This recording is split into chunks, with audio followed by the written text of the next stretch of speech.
26 সালে কোনো নির্বাচন নাই। জুলাই সনদের আইনি ভিত্তি দিতেই হবে। এই আইনি ভিত্তি ছাড়া কোন নির্বাচন অনুষ্ঠান হওয়ার কোন সম্ভাবনা নেই।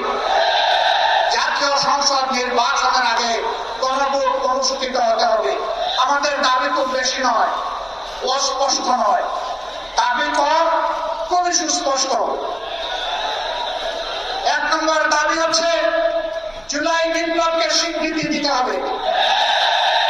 যারা জুলাই বিপ্লব মানবেন না তাদের জন্য 26 সালে কোনো নির্বাচন নাই। 26 নির্বাচন দেখতে হলে আগে জুলাই বিপ্লবের স্বীকৃতি লাগবে।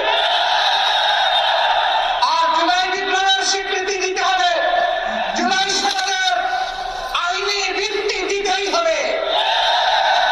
এই আইনি ভিত্তি ছাড়া কোন নির্বাচন অনুষ্ঠান হওয়ার কোন সম্ভাবনা নেই। কখন হবে আইনি ভিত্তির গুণাপত্ত? এদেশের মুক্তিকামী মানুষের কথা একটাই, জাতীয় সংসদ নির্বাচনের আগে গণভোট অনুষ্ঠিত হতে হবে।